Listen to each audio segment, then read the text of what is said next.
bağışlamağınızlar, жардам kılыңızlar. Oğlumun var basıp ketişine sebepçi bolunuzlar suraladım. Umar катуу орун менен күрөшүп жаткан кичинекей жигит. Ал кымбат дарылануу жана айыгууга мүмкүнчүлүк алуу үчүн сиздин жардамыңызга муктаж болуп турган учуру.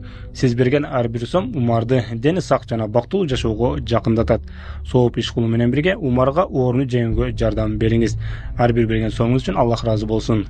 Салам достор, байланышта Санчо Бей каналы. Бүгүн боордош эл болгон казак бир туугандарыбыз тарткан 2024 жылы чыккан Аныл аттуу тасманы көрөбүз. Каарманыбыз 12ге чыккан кызынын түшүнүксүз кыймылдарын байкап, ал нерсени териштирип жатып кайын журтунун өтө коркунучтуу сырларына туш болот. Анда эмесе коркунучтуу тасмалардын сүйүүчүлөрү даяр болуп калган болсоңуздар баштай берели. Тасманын башында Анелдин кичинекей кезиндеги видео тасмасын көрөбүз. Көрсө Анел 12ге чыккандыктан үй бүлө туугандарын чакырышып анын туулган күнүн белгилеп, торт алып келип торттун үстүнө шам жагышып, жарыкты өчүрүп Анелди тилегиңди айт деп буйрушат. Ошол мезгилде эле үйдүн жарыгы толугу менен өчүп калгандыгын көрөбүз. Сыягы көп өтпөй эле тасманын коркунучтуу жерлери башталды окшойт. Бирок бизде кышында токко күч келе бергенде эле автомат таштап жибериптир. Анда каармандарыбыз кайрадан жарыкты күйгүзүшүп, майрамды улантып, биз ушул жерде Анелдин апасы Лаура, кайненеси Зейниптин көзүнчө эле чылым чеге бергендигин көрөбүз. Көрсө буларда дагы ар бир экинчи үй бүлөдөгүдөй кайне менен келиндин ортосунда мамиле начар экен. Анткени бир кезде көптөгөн белектерди алганы менен Анелдин такыр эле көңүлү көтөрүлбөй, менин бир аз башым айланып жатат, өзүмдүн бөлмөмө кетейинчи. Чарчадым окшойт деп бөлмөсүнө барып жатып алса, чоң энеси артынан дароо эле барып небересин карап, бул убакта жанында олтурган апасы кызын кызганып эле кайненесин жаман көрө берет. Анткени кайненеси келинине Анелдин арты бар деп ар дайым айта берчү экен. Бирок Лаура бул сөзгө ишенгиси келбей кайненеси менен урушканга чейин барып, ортодо Анелдин атасы Мади гана кайне менен келиндин ортосунда көпүрө болуп турчу. Кандай болбосун каармандарыбыз меймандарын узатышып кадимкидей жашоолору улана баштайт. Майрамдык аяктагандан кийин үй жумушчусу Сауле үйүнө кетип жаткан кезде биз каармандарыбыздын аябай бай экендигин көрөбүз. Анткени Анелдин атасы Мади жеке ишкерлик менен алектенчү. Сыягы ал дагы Кореядан $2200 унаа ташып байып кеткен окшойт. Кандай болбосун үй бүлө мүчөлөрү ар бири өздөрүнүн бөлмөсүнө жатышып, түн бир убакта эле Лаура түшүнүксүз бир үндөрдөн ойгонуп кетет. Анда ал дароо эле эмне болуп жаткандыгын текшерейин деп ылдый жакка түшүп жөнөп, үйдүн тамактануучу бөлмөсүндө Анел жарыкты жандырбай эле кыям жеп олтуруптур. Анда апасы жарыкты жандырып эле кызынын жанына келип, сага эмне болду десе, Анел өзү деле түшүнбөй, ал жакка кандай келип калгандыгын дагы түшүндүрүп бере албай коет. Анда Лаура аны кайрадан бөлмөсүнө алып барып уктатууга аракет кылып жатса, бир кезде Анел сөз баштап, мени менен бир эркек адам сүйлөшкөндөй болуп жатат, ал мени ар дайым өзү жакка чакыра берет. Сыягы мени менен достошкусу келип жатат окшойт, мен бирок аябай коркуп жатамын. Сиз менин жанымда жатыңызчы десе, апасы кызын сооротуп, сен эми чоң эле кыз болуп калбадыңбы? Болгону бир аз чарчап калдың окшойт, жакшылап уктасаң өзүңө келип каласың деп кызын уктатып коюп кайрадан бөлмөсүнө кетет. Бирок маселе бул боюнча эле бүтүп калбай, бир кезде Анел апасынын жанына келип, мен сенин сырларыңдын бардыгын билемин деген кезде Лаура кайрадан ойгонуп кетсе, жанында эч ким жок экен. Кандай болбосун эртеси күнү Лаура бул тууралуу Мадиге айтса, Мади кызы менен сүйлөшүп, түнү деги эмне болду, эмне ооруп жатасыңбы десе, кызы эчтекени эстей албагандыгын айтып, анан дагы оорубай эле турамын десе, Мади болуп өткөн окуяларга көңүл бурбай коет. Ошентип Анел кадимкидей эле сабагына кетип, мугалими сабагын өтүп жаткан. Анел бул жолу өзүн башкача алып жүрүп, буга чейин жеген кыямынын сөөктөрүн ойноп, мугалими анын жанына келип, эмне кылып жатасың деген кезде кыйкырып жиберет. Бул сүрөткө күбө болгон мугалиминин жүрөгү түшүп, дароо эле апасы Лаураны чакырып, ага болгон окуяны айтып берип, кызыңызды сөзсүз дарылатыңыз. Мен мындай нерсени такыр көргөн эмес элем десе, ансыз деле ойго баткан Лаура такыр эле эмне кылышын билбей калат. Анел болсо өзүн алып жүрүшү күндөн күнгө өзгөрүп, бир күнү тамактанып отурган кезде үй жумушчусу Саулеге кайрылып, Сауле, сен негизи Кудайга ишенесиңби? Эгер ишенген болсоң, эмнеге мынча бактысызсың деген суроону салат. Сенин үй бүлөң жок, бала чакаң дагы жок экен, өмүр бою ушундай бойдон каласың да. Мына менин апамды карасаң, жумушта дагы иштебейт, бирок аябай бай. Ушундай болбойсуңбу деп ордунан туруп бөлмөсүнө кетип калып, бөлмөсүндөгү бир бурушту карап алып эле бирөө менен сүйлөшө баштайт. Анда Лаура жумушчусу Сауледен кызы үчүн кечирим сурап, аны үйүнө узатып, андан соң өз жумушу менен алек болуп жатып, кайрадан эле кызынын бөлмөсүнөн үндөрдү уга баштайт. Бул убакта Анел бөлмөсүндө бирөө менен сүйлөшүп жаткандай абалда болгон.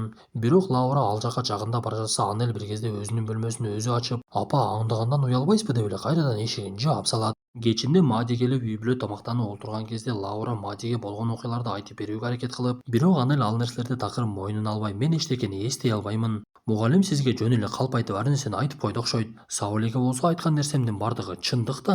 Кээ бир учурда чындык ошондой катуу тиет. Бөлмөмдөгү добуштарды болсо сиз калп эле оюңуздан чыгардыңыз окшойт деп апасын күнөөлөп, атасына дагы деле эч нерсе болбой жаткандай абалды жеткирет. Анда Мади дарыгерге эч кандай муктаждык жок экендигин түшүнүп бир кезде уйкуга киришип, эки каарманыбыз эки жакты карап жатып, каармандарыбыздын ортосунда эч кандай сүйүү калбай калгандыгын түшүнөбүз. Көрсө канчалык бай болсоң дагы бактылуу болуш ал нерсеге көз каранды эмес турбайбы? Түн бир убакта Анель адаттагыдай эле ойгонуп кетет дагы бөлмөсүнүн бурчун карап, азыр тамактанабыз деп үйүнүн биринчи кабатына жөнөйт. Бул убакта Лаура адаттагыдай эле үндөрдөн ойгонуп кетип күйөөсүн ойготуп, бирок Мади эч кандай үндөрдү укпагандыктан уктоосун улантат. Анда Лаура ылдыйга түшүп барса, бул жолу дагы Анель караңгыда олтуруп алып, муздаткычтагы чийки эттерди алып чыгып алып эле жей баштаптыр. Анда Лаура жанына келсе, Анель өзүнө келип, мурдагыдай эле мен бул жака кантип келип калдым деп суроо салып, эмне кылып жаткандыгын өзү деле билбей калгандыгын айтат. Бир кезде ызышуудан Зейнеп дагы Мади дагы ойгонуп кызынын ыйлап жаткандыгын көрүшүп, тескерисинче Лаураны урушуп, сен кызыбызды чочутуп бүтө турган болдуң го. Болду эми бул кылыктарыңды токтот деп Анельди өздөрү менен алып кетип калышат. Кандай болбосун Лаура кызын жаткыргандан кийин анын жанынан такыр чыкпай, аны уктаткандан кийин уюлдук аппаратын чукулап олтурган. Бир маалда эле адаттагыдай эшикте дүңкүлдөгөн үндөр угула баштайт. Анда Лаура эшиктин жанына келип үндөр сыртта экендигин байкап эшикти акырындан ачып, бирок эчтеке жок экендигин түшүнүп бөлмөсүнө чуркап барып күйөөсүн ойготот. Анда Лаура үндөрдү дагы деле угуп жатса, бирок күйөөсү Мади такыр эле эчтекени укпай, бир маалда катуу үндөр чыккандыктан Лаура чуркап барып эле Анельдин бөлмөсүнө барса, Анель мурдагыдай эле уктап жатыптыр. Бир маалда эле үйдүн биринчи кабатындагы сыналгынын жангандыгы угулуп, Лаура ал жака барып эчтекени түшүнбөй, сыналгыны өчүрсө, бул жолу окуяга Мади дагы кайненеси Зейнеп дагы күбө болду. Ошентип алар эртеси дарыгерди чакырышып, бирок дарыгер Анельден эч кандай оору таба албай, болгону 1-2 витаминдерди жазып берип ал жерден кетүүгө туура келет. Анан дагы Анельдин түнү басып жүргөндүгүн, болгону жөөлүп жатса керек деп түшүндүрүп, эгер андан башка окуялар болуп жаткан болсо, башка дарыгерлерге кайрыласыздар. Мен ал тууралуу билимим жок деген жообун берет. Анда Лаура Мадиге биз үйгө психиатр чакыралы десе, кайненеси Зейнеп дароо эле каршылык көрсөтүп, эми сен кичинекей кызга көңүл буруп ар нерсе боло бересиңби? Эч кандай психиатрдын кереги жок, Анель болгону кичинекей кыз да. Ал болгону коркунучтуу тасмаларды көрүп чочуп жатса керек десе, Лаура болбой эле күйөөсүн көндүрөт.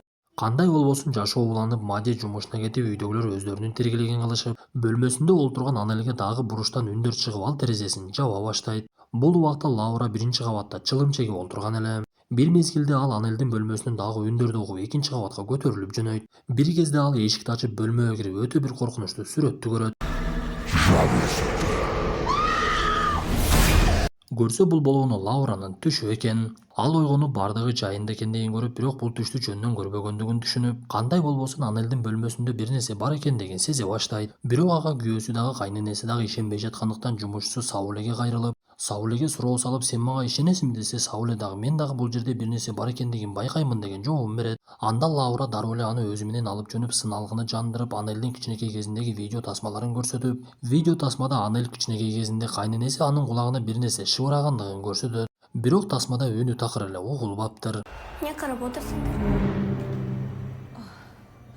Бирок бир кезде Анель менен чоң энеси ал жерге келип калып, бул маалда Мади дагы психиатрды алып келип, дарыгер үйдөгүлөр менен баарлашып, андан соң Анельдин бөлмөсүнө кирип, аны менен жалгыз сүйлөшө баштайт. Анда дарыгер Анельдин тарткан сүрөттөрүн карап, анын ичинен кара кишинин сүрөтүн көрүп, анан дагы Анель сөздөрүнүн арасында мен андан коркомун деген сөзүн айткандыгын угат. Ал эле эмес, дарыгер бир кезде Анель буга чейин угуп жаткан үндөрдү бурчтан угуп калды окшойт. Анткени ал артын бир карагандан кийин эле үйдөн кетүүнүн аракетин көрүп, эми бүгүнчө баарлашуубуз бүттү, мен кийинки жума дагы бошосом келемин деп ал жерден кетет. Анда Лаура мындан ары эмне кылышын билбей түшүнбөй олтурса, бир кезде Сауле аны чакырып, мен сиздин бөлмөңүздү жыйнап жатып төшөгүңүздүн астынан бул куурчакты таап алдым. Бул ийнелер сайылып куурчак сыйкырланган окшойт. Бирок бул куурчакты мени тапты деп эч кимге айтпаңыз деп үйүнө кетүүгө шашылып, короодон чыгып бара жатса, терезеден Анель менен чоң энеси аны карап турган болот. Ошентип Лаура эми куурчакты кайда жоготушун билбей жаткан кезде чоң энеси небереси менен сабак окуп олтурган эле. Анда Лаура кайненесинин бөлмөсүнө кирип эле тинте баштайт. Ал ар кайсы тартмаларды ачып жатып, акыр аягы бирөөсүнүн ичинен кутуча таап алды. Анын ичинде буга чейинки куурчакка сайылып турганга окшош ийнелер бар эле. Анан дагы сыйкырчылыкка колдонгон ар кайсы буюмдар. Анан дагы сыйкырчылык сөздөрү жазылган китеп бар экен.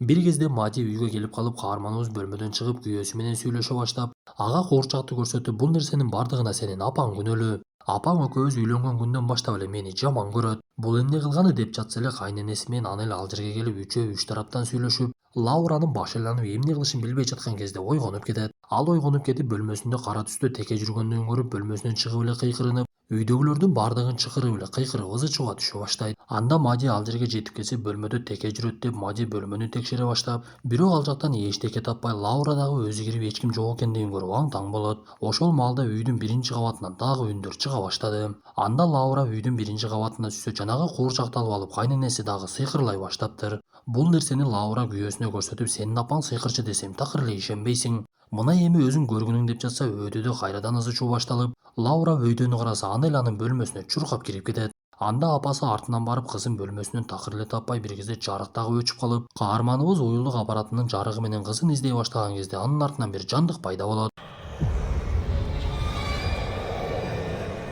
Анда Лаура бөлмөсүнөн качып чыгып уктап жаткан кызын барып жолкулдатып, "Сен эмне эле мени коркутуп жатасың? Бир ары журкайсың, бир бери журкайсың. Бөлмөнүн жарыгын эмнеге өчүрүп койдуң?" десе, Мади келип аларды бөлүштүргөнгө аракет кылып, бир кезде Мади каарманыбызды карап эле оозунан кан тарага баштайт. Бир убакта Лаура ошондо гана ойгонуп, буга чейинки болгон нерселердин бардыгы түшүндө болуп жатыптыр. Ал дароо эле уюлдук аппаратын алып Сауледен жолугалы деген катты көрүп ошого жөнөп, Сауле каарманыбызга буга чейин изилдеп тапкан маалыматтары жөнүндө айтып берет. "Менимче сиздин кайненеңиз сыйкырчылык менен алектенгендиги үчүн үйүңүздөрдө жиндери бар. Алар күйөөңүздү дагы кайненеңизди дагы колго алышып, эми кызыңызды дагы колго алганга аракет кылып жатышат. Шайтандардын максаты адамдарды бузукулук кылдырып тозокко алып барыш. Ошондуктан сиз кызыңызды куткарып калышыңыз керек, үйүңүздө Куран окулсун. Батыраак аракет кылыңыз" десе, Лаура дароо эле үйүнө жөнөп кызын кайненесинин колунан жулуп алып, колонкага Куранды коеюн деп жаткан кезде күйөөсү менен кайненесинин түсү өзгөрүп кетет. Анан дагы экөө каарманыбыз кызын алып алып качайын десе, алдынан пайда болуп үйдөн такыр эле чыгарбай, Лаура башка айласы жок экендигин түшүнүп, экөөнү тең бычакты сайып өлтүрүп салат.